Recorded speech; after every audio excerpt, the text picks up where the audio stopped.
Good morning, boys and girls. Today we're going to spend some time reviewing what we know about Orton Gillingham, and we're also going to spend some time familiarizing your parents with how we go about doing Orton Gillingham in the classroom so that they can help you from home. All right, so the first thing is I want you guys to kind of see the layout of Orton Gillingham. We're going to be doing these lessons on Mondays and Thursdays, and so there's a certain structure and format that we use. All right, so as you can see right here, for Orton Gillingham, we always start with flashcards and go over sounds. Then we use a blending board in order to read words. And then we do some type of dictation of sounds. And we're going to need some materials for that. Normally there's some type of mini lesson. And then independent practice. Now, today we're not going to be focused on the mini lesson since we're just getting acquainted with how Orton Gillingham works, but we are going to do, I'm going to show you an independent practice activity that you can do from home today. Okay. Now, the materials that you're going to need in order to do the dictation of sounds every day when we do Orton, either try to see if you can find a plate with sand, or a dry erase board with markers, or paper and pencil, or see if you can be creative. The whole point of doing the dictation of sounds with some of those materials is to get the repetition of producing the letter that goes with the sound. And the plate with sand is the most ideal because it allows you to use more senses in the process, which helps your brain to learn the material better. All right, so first thing we're going to do are our flashcards. Now, when we go through our flashcards, I'm going to hold them up, and what we usually do in the classroom as a group is we say the name of the letters and the sound or sounds that they produce.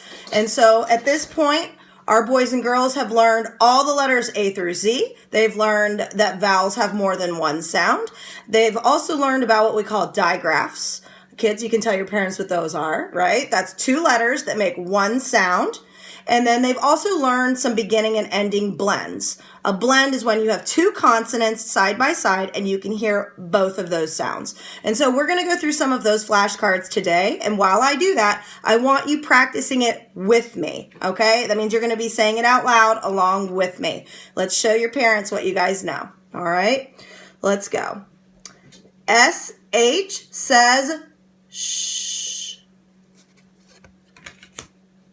Y says y. CH says ch. O says ah. O says o. Now, what I was doing there with my hands is I was showing a closed syllable, which is the short sound, and an open syllable, which is the long sound. And your kids have been taught that. QU says qu. FF says f. That's our one-to-one-to-one doubling rule. LL says l. SS says s.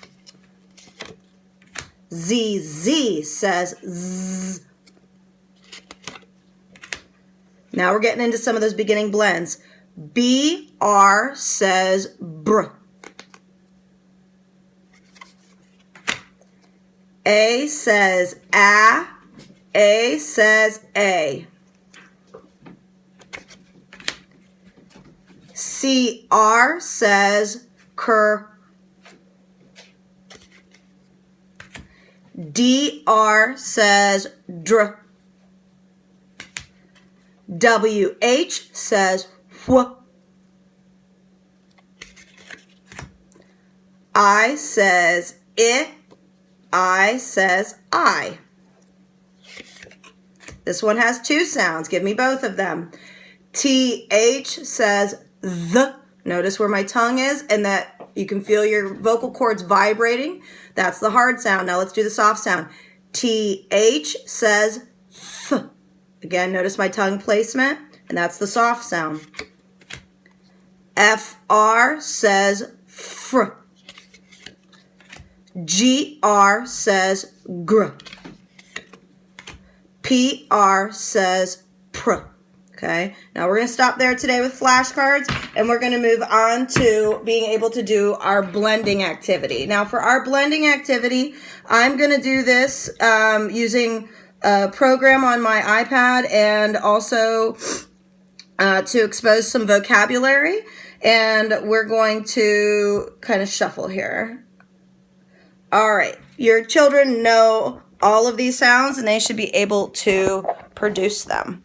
All right, so, for example, let's see if I can get this up high enough. F. Blend it together. Staff. He's holding on to a staff. Let me turn the volume up. Let's say the sounds. And mend. Mend. She's mending the shirt. Clap. Clap. Clap. Okay. Dress. Dress. Dress. Make sure you're saying these with me. Ink. Mink. Mink. It's a type of animal. Their fur coat. Scent. Scent. Looks like she's getting sent to her room. She might be in trouble. Drop. Drop. Make sure you're getting all those sounds on there. There's a drop of water. Ink. Rink. Rink. I love going to the skating rink. Sniff. Sniff. Sniff. She's sniffing a really beautiful flower. Yank. Yank. Yank. Oh, he's yanking on his leash there. Skip. Skip. Skip. Silt. Silt. Silt. We learned about that in science. Press. Press. Press. Pressing down. Elm. Elm. Elm. An elm is a type of tree. Let's do one more. Snap. Snap. Snap. Oh, that's a snapping turtle. You don't want to get too close to one of those.